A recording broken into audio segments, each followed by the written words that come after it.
¿Cuál es la historia oculta de Jesús? Bueno, el día de hoy tocaremos este tema, no sin antes mencionar de que Jesús es la figura más importante en el cristianismo, a razón de que fue el que se entregó a la muerte por los pecados de la humanidad, resucitó al tercer día, ascendió al cielo y que solo por la fe en él, en el Mesías, se puede llegar al cielo después de la muerte. Pero la pregunta es, ¿cuál es la historia oculta del Mesías? Bueno, el día de hoy tocaremos este tema, no sin antes mencionar de que en el Evangelio de Mateo nos dice que Jesús nace en tiempos del rey Herodes y en la ciudad de Belén de Judea, una ciudad que está a pocos kilómetros de Jerusalén. Su madre es María y María estaba desposada con José, pero Jesús fue concebido por el Espíritu Santo y no por María, que conservaría su virginidad. José, que a efecto hizo de padre, descendía de Abraham y también del rey David y del rey Salomón. Unos misteriosos magos, guiados por una estrella, acuden a adorar al niño que ha nacido y le ofrecen presentes.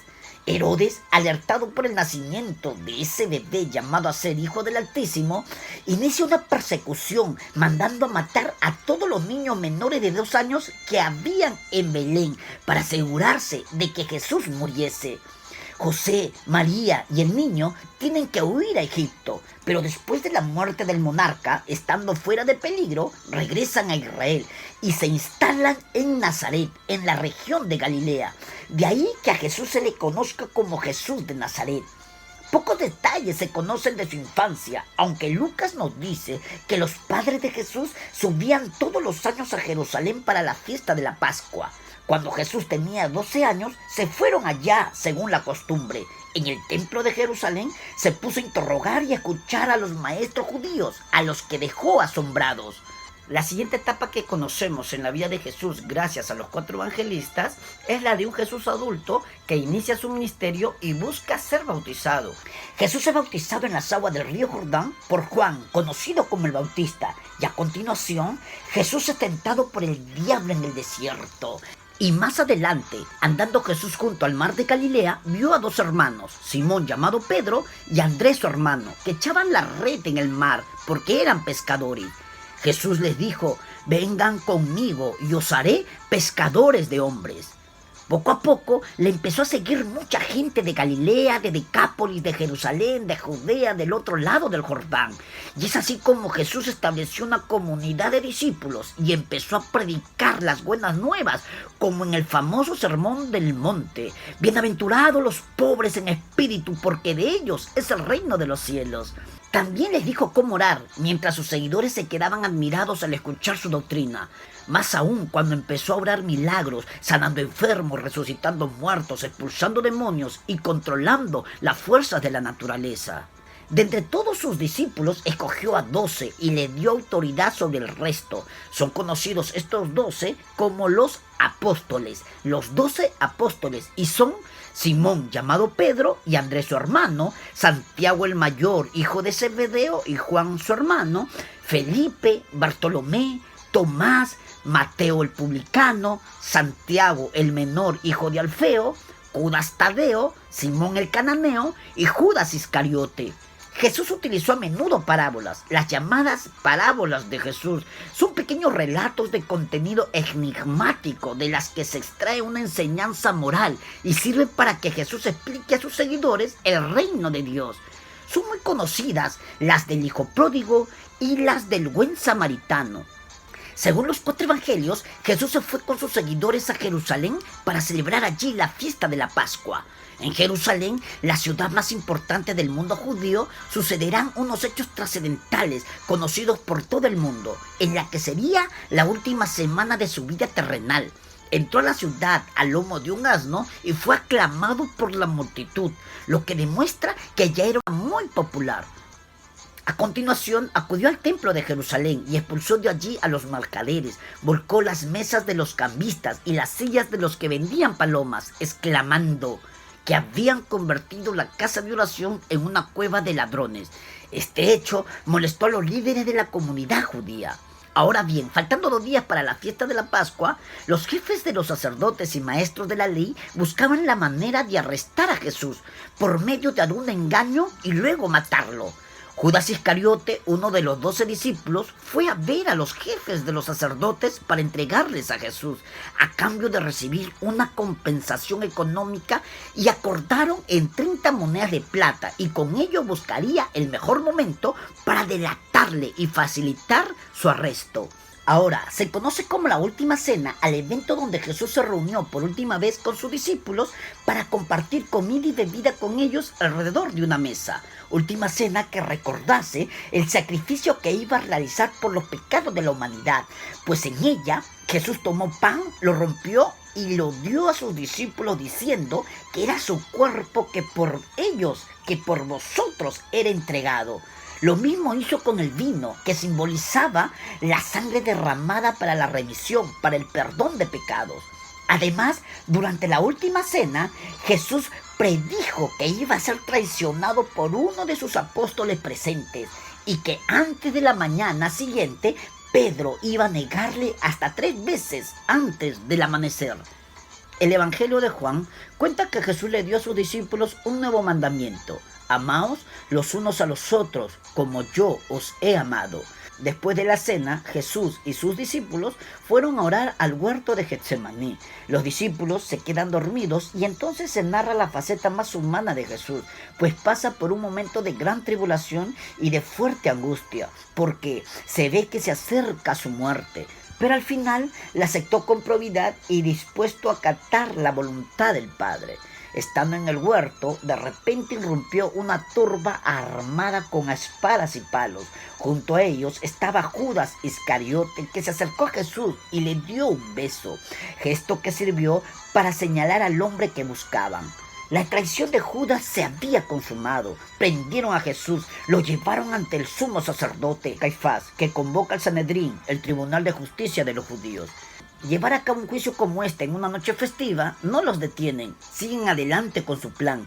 Aquellos hombres que componían el Sanedrín estaban deseando incriminarle, pero no consiguieron hallar prueba fácilmente. Después de un rato, el astuto Caifás, sabedor de que a los judíos les irrita que alguien afirme ser el Hijo de Dios, le preguntó a Jesús: ¿eres el Cristo? ¿Eres el Mesías? ¿Eres el Hijo del Dios viviente? Sí, soy yo, dijo Jesús. Y ustedes verán al Hijo del Hombre sentado a la diestra del Padre. ¿Para qué necesitamos más testigos?, dijo el sumo sacerdote rasgándose las vestiduras en señal de indignación. Ustedes han sido testigos de la blasfemia. ¿Qué os parece?, preguntó el sumo sacerdote a los que conformaban el Sanedrín, y todos ellos le condenaron y le hallaron digno de muerte. Algunos comenzaron a escupirle, le vendaron los ojos y le prepararon golpes en el rostro y el cuerpo. Y Pedro, que andaba cerca, fue descubierto por una sirvienta y le dijo: tú también andabas con Jesús, el de Nazaret. La situación de Pedro empezó a peligrar y lo negaría hasta 3 veces, incluso afirmando no conocer al Nazareno, tal como lo había predicho Jesús. Después de que el gallo cantara, Pedro se dio cuenta de lo sucedido y rompió a llorar. Con la llegada del día, Jesús fue llevado ante Poncio Pilato, el procurador romano de la provincia de Judea. Tras interrogarle, Pilato no lo halló culpable y pidió a la muchedumbre que eligiera entre liberar a Jesús o a un conocido bandido llamado Barrabás. La multitud, alborotada y manipulada por los jefes de los sacerdotes, pidió que se liberase a Barrabás y que Jesús fuese colgado en un madero. Pilato hizo caso a la multitud y al saber que condenaba a un inocente, tuvo mala conciencia, por lo que se lavó simbólicamente las manos. Tras pasar por un calvario de humillaciones, llevaron a Jesús al monte Gólgota y allí lo clavaron en un madero de tormento. Junto a él pusieron un letrero en el que estaba escrita la causa de su condena: el Rey de los Judíos, afirmación que causó burla entre los allí presentes. Junto a Jesús también habían 2 delincuentes clavados en sendos maderos. Morirían a su lado. Era un momento de desolación. Cerca de las 3 de la tarde, poco antes de morir, Jesús clamaba: Dios mío, ¿por qué me has desamparado? Padre, perdónalos, porque no saben lo que hacen. Y Padre, en tus manos encomiendo mi espíritu. Después de este lamento doloroso, temblaron las rocas y murió el Rey de los Judíos, el Mesías, el Salvador del mundo. con algunas mujeres mirando de lejos, entre ellas María Magdalena. Ahora bien, un seguidor de Jesús llamado José de Arimatea se dirigió con decisión a Poncio Pilato y le pidió el cuerpo del recién fallecido. Pilato concedió, y tras hacerse con una sábana de lino, José de Arimatea bajó el cuerpo de Jesús y lo envolvió en ella. Luego lo puso en un sepulcro excavado en la roca y tapó la entrada del sepulcro con una piedra. Muy de mañana, en el primer día de la semana, apenas salido el sol, María Magdalena se dirigió al sepulcro y vio que el sepulcro estaba abierto y vacío. Jesús el Nazareno había resucitado el tercer día como había anunciado. La Biblia nos dice que los días siguientes Jesús hizo una serie de apariciones. Cristo resucitado se presentó ante sus discípulos dándoles pruebas convincentes de que estaba vivo. Durante 40 días se apareció y les habló acerca del reino de Dios. Y cumplida su misión, desde el monte de los Olivos ascendió a los cielos hasta que una nube lo ocultó. En el cielo se sentó a la derecha del Padre, y sus seguidores se encargarían de hacer discípulos a todas las naciones, bautizándoles en el nombre del Padre, del Hijo y del Espíritu Santo. Cabe resaltar que la existencia de Jesús el Mesías en la tierra está comprobada a razón de los elementos históricos que vivieron en torno al Mesías, como por ejemplo, Jesús nació en los tiempos del emperador Octavio Augusto, que gobernó entre el año 27 a.C. al 14 después de Cristo, y murió en tiempos del emperador Tiberio, que gobernó entre el año 14 al 37 después de Cristo. Y también su existencia es comprobada por los testimonios escritos y la arqueología. Por ejemplo, décadas después de su muerte, cuando el cristianismo comenzara a extenderse por el mundo, dos historiadores no cristianos de la antigüedad, como Tácito y Josefo, lo mencionan. Tácito, historiador romano que vivió desde el 55 al 120 después de Cristo, habla de Jesús en sus anales, en una crítica al gobierno de Nerón, que gobernó desde el año 54 al 68 después de Cristo, y dice lo siguiente, abro comillas: por lo tanto, aboliendo los rumores, Nerón subyugó a los reos y los sometió a penas e investigaciones. Por sus ofensas, el pueblo que los odiaba los llamaba cristianos, nombre que toman de un tal Cristo, que en época de Tiberio fue ajusticiado por Poncio Pilato. Cierro comillas. Este texto prueba que en el año del gran incendio de Roma, que se dio en el 64 después de Cristo y bajo el gobierno de Nerón, la existencia de un grupo de seguidores de un tal Cristo. Y esto es muy importante porque nos dice que el nombre de cristianos viene de un Cristo que fue ejecutado durante el gobierno de Tiberio por el procurador de Judea, Poncio Pilato.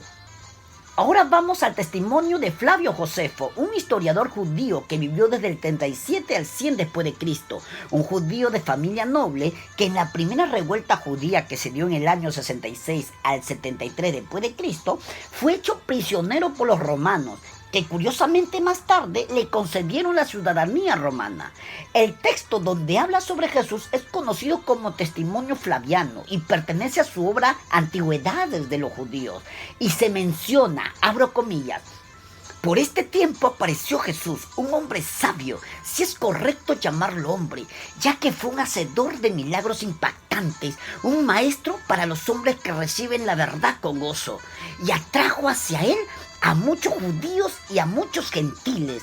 Y además era el Mesías. Y cuando Pilato, frente a la denuncia de aquellos que son los principales entre nosotros, lo había condenado a la cruz, aquellos que lo habían amado primero no los abandonó, ya que se les apareció vivo nuevamente al tercer día, habiendo predicho esto y otras tantas maravillas sobre él los santos profetas. Cierro comillas. Ya tenemos varios testimonios de dos historiadores no cristianos que nos hablaron sobre Jesús. Ahora vamos a añadir otra prueba que da fe de la existencia de Jesús en la tierra, en este caso la arqueológica, acerca de los elementos que rodean en la época en que vivió Jesús, el Mesías. En esta oportunidad, en el anfiteatro de Cesarea, una ciudad romana que está en la costa de Israel, se ha encontrado la conocida como Piedra de Pilato, que tiene una inscripción en la que se dice que Poncio Pilato construyó un edificio en honor al emperador Tiberio en esa ciudad. En síntesis, podemos decir de que las pruebas bibliográficas, cristianas, no cristianas, y las pruebas arqueológicas nos hablan del nacimiento, vida, muerte, resurrección y ascensión de Jesús, el Mesías, el personaje más importante en el cristianismo, que vino a la tierra para entregarse a la muerte por los pecados de la humanidad y para que sea solo por la fe en Él la entrada segura al cielo después de la muerte.